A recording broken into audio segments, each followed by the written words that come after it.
नमस्कार दोस्तों, कैसे हैं आप सभी लोग और आपका स्वागत है हमारे चैनल में। गाइज आज हम बात करेंगे RODTEP यानी रोड टैप और ROSCTL के बारे में। दोस्तों आज इस स्क्रिप्ट के बारे में हम पूरी डिटेल से चर्चा करेंगे।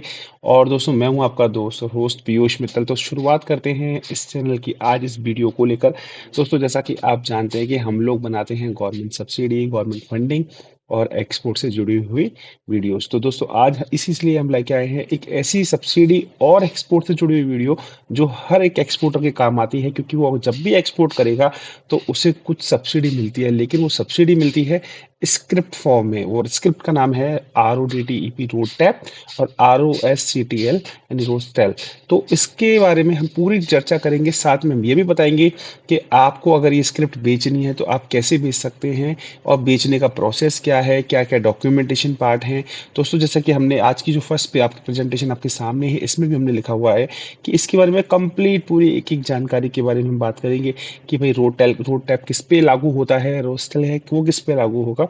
तो उस सभी बारे में चर्चा करेंगे। दोस्तों मेरा नंबर आपको दिया हुआ है, अगर आपको लगता है कि आपको अपनी स्क्रिप्ट्स बेचनी है तो आप हमें भी बात कर सकते हैं, क्योंकि इसके लिए कोई लिमिटेड मार्केट होता है। तो अगर आपको कोई भी जरूरत हो तो आप उसमें कांटेक्ट कर सकते हैं।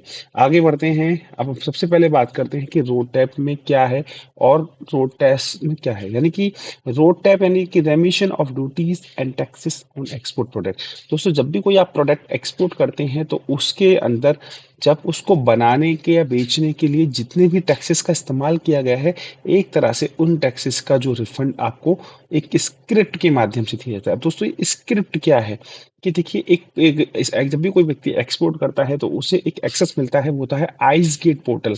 आइस गेट पोर्टल के ऊपर जाके वो अपने आप को रजिस्टर कराता है, और जब भी वो एक्सपोर्ट करेगा यानी अपनी शिपिंग बिल की एंट्रीज डाल के वो चेक करेगा तो उनको कुछ स्क्रिप्ट का एक फायदा मिलता है। जनरली मैं आपको और डिटेल में लेके जाऊं तो पूरी जितनी भी कंट्रीज हैं जहाँ पे हम इंडिया से एक्सपोर्ट करते हैं, उन्हें तीन कैटेगरी में बांटा गया है, जिसमें डेवलप्ड, अनडेवलप्ड और सेमी डेवलप्ड माना गया है। तो ऐसे केस के अंदर हम लोग जितना ज़्यादा डेवलप्ड कंट्री को बेचते हैं तो उसमें जो रोड टैप है, रोस्टेल है, वो कम मिलते हैं। लेकिन जितने अनडेवलप्ड कंट्रीज को हम ज़्यादा बेचते हैं तो उसमें संभावना है कि जो ड्यूटीज़ है यानी स्क्रिप्ट का जो आपको परसेंटेज है वो एक्सपोर्ट की वैल्यू के ऊपर वो ज़्यादा मिलता है। और दोस्तों ये क्यों मिलता है, क्योंकि आप समझिए कि गवर्नमेंट से जब कोई भी प्रोडक्ट एक्सपोर्ट होता है तो गवर्नमेंट उसको प्रमोट करती है, क्योंकि उससे फॉरेन करेंसी एक्सचेंज इंडिया के अंदर इन्वार्ड्स होते हैं। तो ऐसे केस में अगर कोई भी प्रोडक्ट जब एक्सपोर्ट किया जा रहा है तो उसमें कुछ प्रोडक्ट में ऐसे प्रोडक्ट का कंज्यूम किया जाता है। मान के चलिए मैं टेक्सटाइल की मैन्युफैक्चरिंग कर रहा हूँ,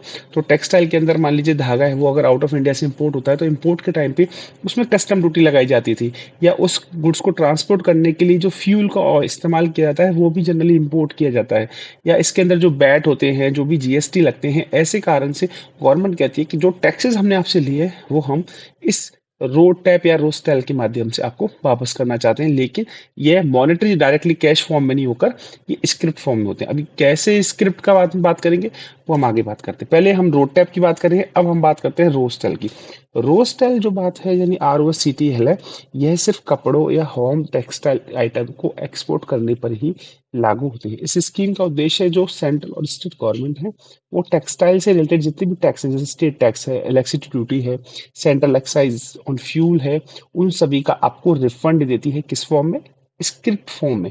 दोस्तों अभी स्क्रिप्ट के बारे में हम और अच्छे से चर्चा करेंगे। क्यों? क्योंकि इसको हमको समझना जरूरी है कि स्क्रिप्ट क्या है। आपको लग रहा है कोई कागज है, नहीं, हम अभी इसके बारे में और अच्छे से आपको प्रैक्टिकली बताएंगे भी। रोस्टल स्क्रिप्ट की आइस गेट पोर्टल पे दी जाती है तथा इसका बेसिक कस्टम ड्यूटी का पेमेंट करने के लिए किया जा सकता है।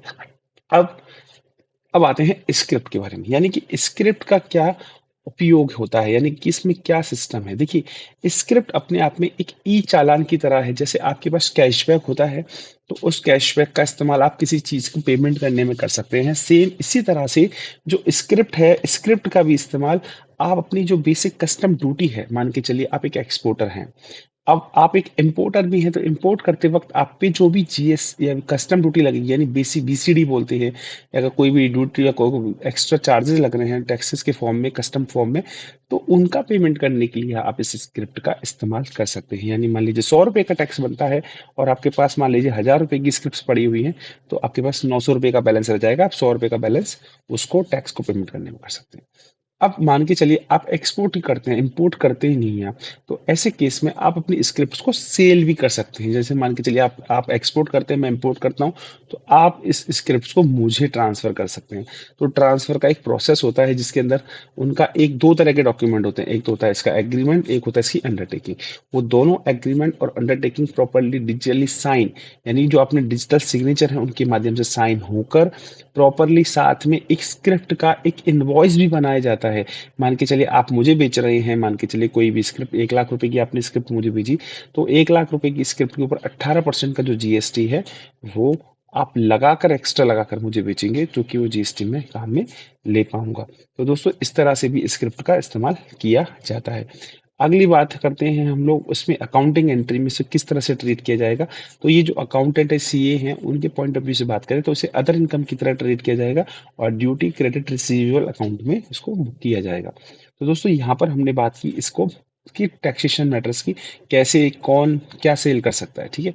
अब थोड़ा सा डिफरेंस देखते हैं दोस्तों। जो रोड टैप है वो आपकी पहले एक MEIS की स्कीम चलती थी, मर्चेंट एक्सपोर्ट इंडिया स्कीम करके, उसका ही एक ऑल्टरनेटिव है।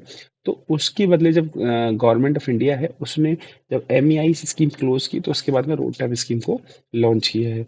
तो जो कि जनवरी 2021 से लॉन्च हुई है और रोस्टेल है वो 2019 मार्च से ही चल रही है।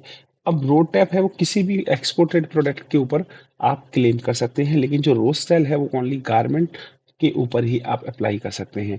जितने भी एम्बेडेड एक्सपोर्ट टैक्सेस हैं उनका उसमें रिफंड लिया जाएगा। चाहे दैट्स मीन कि जो आप एक्सपोर्ट प्रोडक्ट कर रहे हैं उसमें जितने भी टैक्सेस इस्तेमाल किए जाते हैं उनका आपको रिफंड मिलता है, लेकिन जो रोस्टेल है उसके अंदर आपको टेक्सटाइल से स्पेसिफिक जो भी टैक्सेस ड्यूटीज हैं उनका रिफंड मिलता है। टोटल दोनों के आइस गेट ही हैं और दोनों का ट्रांसफर भी अलाउड है।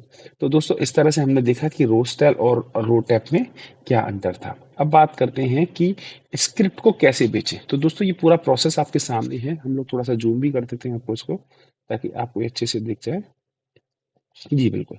देखिए सबसे पहले आपको आइस गेट पे लॉगिन करना है, मैंने आपको दे रखा है। आइस गेट पे लॉगिन करने के लिए डीएससी का मैंडेटरी होना ज़रूरी है।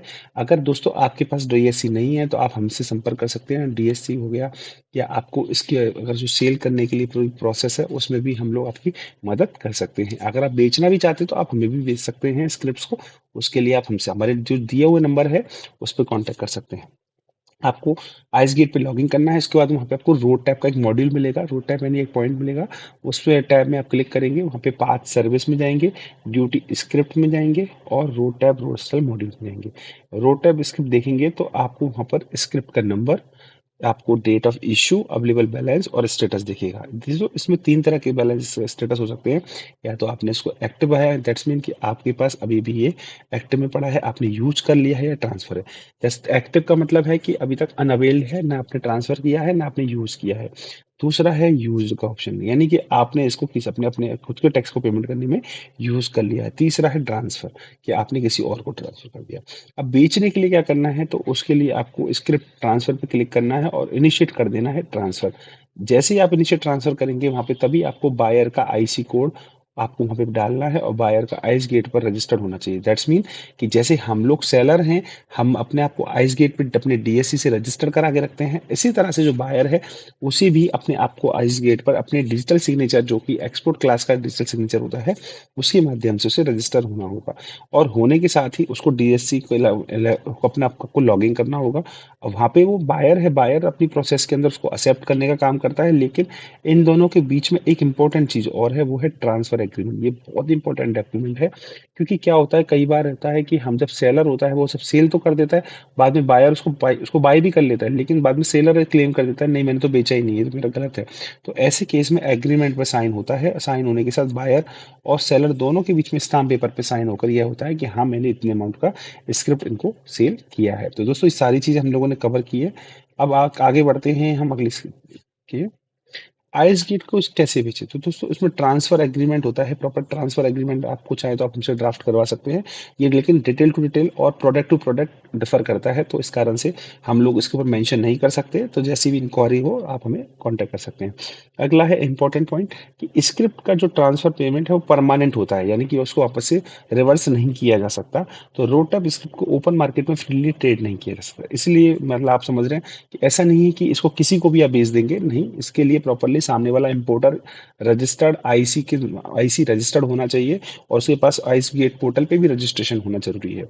सेल पर जीएसटी लग सकता है, दैट्स मीन 18% का आप पे सेल जो भी आप करेंगे उसके ऊपर जीएसटी चार्ज करेगा।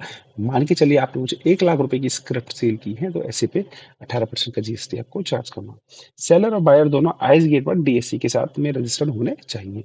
ट्रांसफर एग्रीमेंट में दोनों पक्षों का आईसी, जीएसटीआईएन, स्क्रिप्ट नंबर, आपका अमाउंट, आपका डेट, पेमेंट की डिटेल और दोनों की सील साइन जो एग्रीमेंट है उसके फॉर्मेट में ये सभी डिटेल्स होना जरूरी है। रोड टैप स्क्रिप्ट को ओपन मार्केट में फ्रीली सेल नहीं किया जा सकता। अब दोस्तों आगे बढ़ते हैं इसके साथ में। लास्ट में हम बात करेंगे कि प्रेजेंटेशन में हमने क्या क्या चीज़ कवर की है। हमने साथ में रोड टैप हो गया, रोस्टर हो गया है, और दोस्तों हमने आपको पूरी प्रोसेस भी बताई है किस तरह से आपको बेचना है। तो ये सभी बात आपको ध्यान रखनी है। और लास्ट में हम बात करें कि रिवर्सल पॉसिबल नहीं है। जो इंपॉर्टेंट पॉइंट इस वीडियो में निकल के आए हैं, फ्रीली ट्रेड नहीं किया जा सकता। जैसे एमईआईस में होता था, एमईआईस में फ्रीली ट्रेड कर सकते थे। सेल पर जीएसटी लगना है और सेलर बायर आइस गेट पर डीएससी में रजिस्टर्ड होने चाहिए। दोस्तों ये मेरे कॉन्टैक्ट डिटेल हैं, अगर आप बेचना चाहते हैं, खरीदना चाहते हैं तो आप मेरे इस नंबर पर व्हाट्सअप कर सकते हैं। Thank you very much.